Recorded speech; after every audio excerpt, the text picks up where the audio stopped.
Running an online business is a journey filled with many challenges and learning opportunities. One of the most critical aspects of this journey is truly understanding who your ideal customer is. This is a topic that's close to my heart because I've seen firsthand how powerful it can be in transforming a business.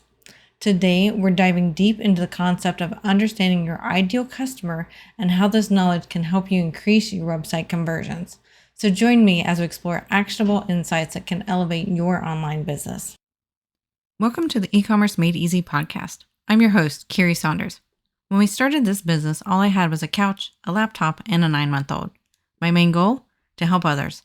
Now, with over 20 years in the e-commerce building industry and even more than that in web development, I have seen a lot. I love breaking down the hard tech into easily understandable bits to help others be successful in their online business. Whether you're a seasoned e-commerce veteran or just starting out, you've come to the right place. So sit back, relax, and let's dive into the world of e-commerce together. Welcome back to the E-commerce Made Easy podcast.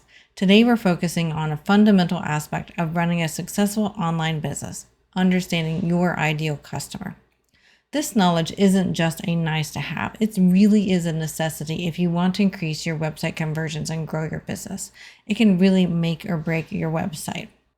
I remember when we first started out, it felt like we were throwing spaghetti at the wall sometimes to see what would stick. We had great products, but we weren't sure if we were connecting with our customers in a way that really led to conversions. As soon as I nailed that down and dialed that in, our conversions and our sales exploded. I stepped back and took a look at what the current customers, what I thought they really needed and wanted, and what their pain points were, and how they thought and how they processed information.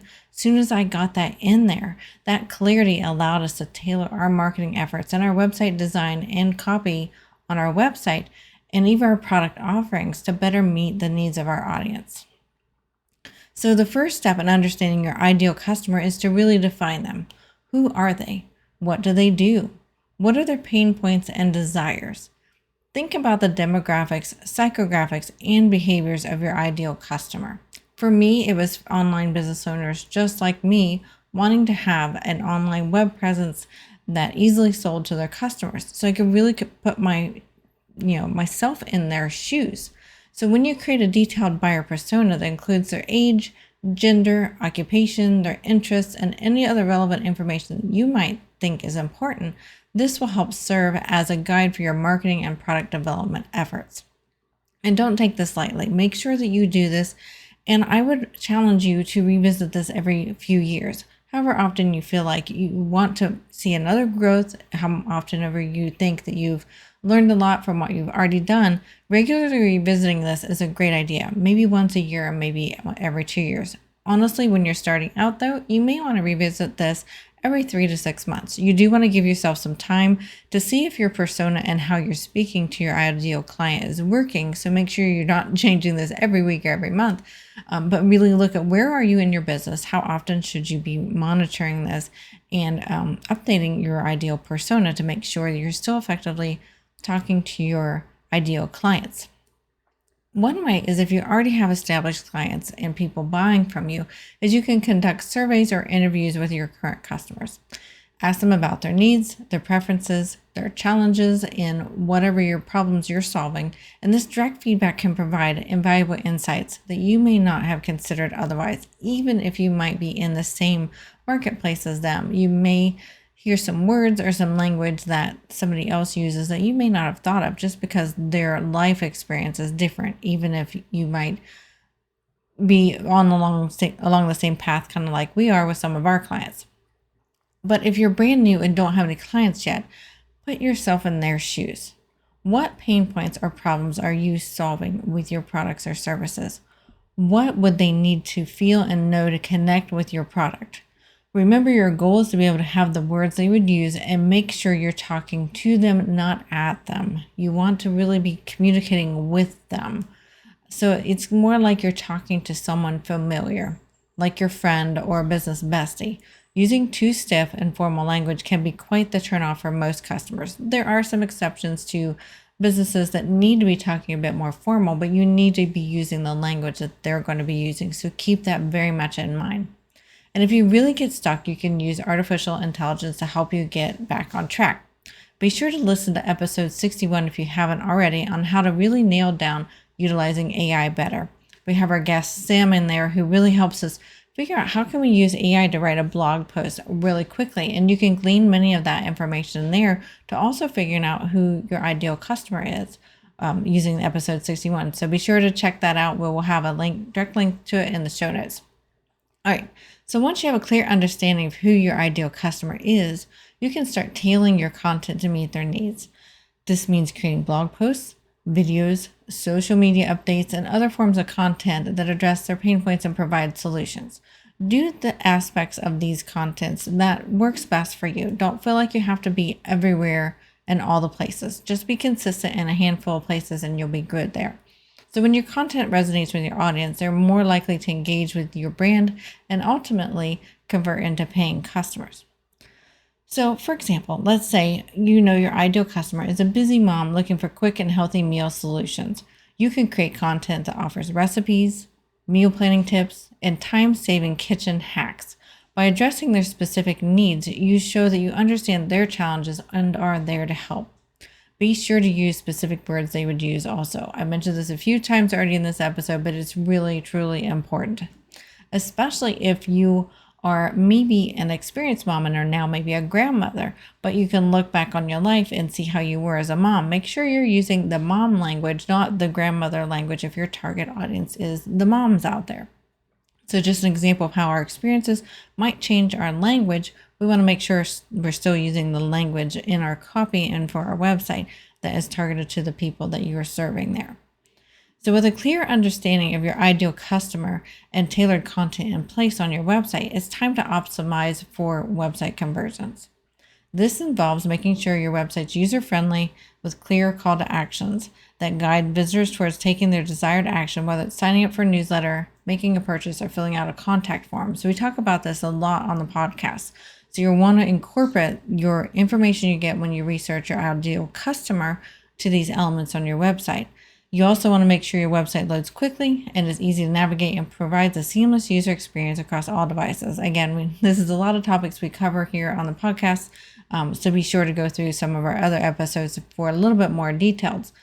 But when we're doing that, we want to make sure we use compelling headlines, engaging visuals, and persuasive copy to capture your visitors' attention and keeping them engaged. So when you're writing those compelling headlines, you want to use the language of your ideal customer to really draw them in and help them feel connected to you. So when we talk about, making sure we're optimizing our website, that's part of it. Part of it is just our language. It's not really anything technical. It's our language and how we have visuals on the website, the images, the graphics that you use. Make sure that you're really speaking to your ideal customer. And then remember that this is an iterative process. We need to test and refine. When we're understanding our ideal client, we may get close the first few times, but like I said earlier on, we're going to want to test and refine and optimize our website as we go. So regularly testing different elements of your website and marketing strategies to make sure you're seeing what is best.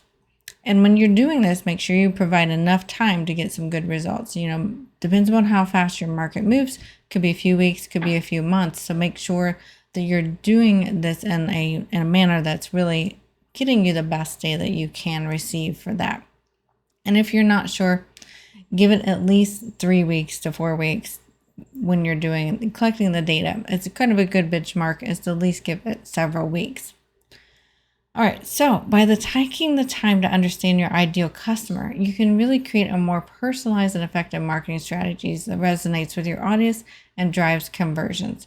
I know for me, whenever I was writing product descriptions for many of our plugin modules to a software, when I really thought about how the client thinks, what are they really looking for? What pain points is this product going to solve?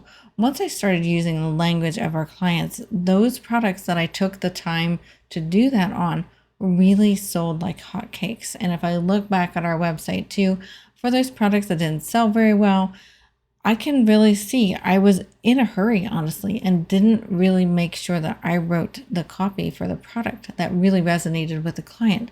So make sure that you're really spending a good amount of time doing this. It's really not wasted effort. I know many times in our busy business lives, we can kind of rush product descriptions or service descriptions. But when we really refine and nail down speaking to the client like a familiar person, like you would speak to a familiar person, and using their language, you're really going to super increase your conversion rates on those pages. So make sure that you are reviewing this and doing this. The key to success in e-commerce and online business is not just about having a great product, but also about connecting with your customers at a deeper level and providing them great value. So I challenge you today, if you already have a website up with products and services, really give it a critical look from your customer's perspective. Does this speak at them or to them?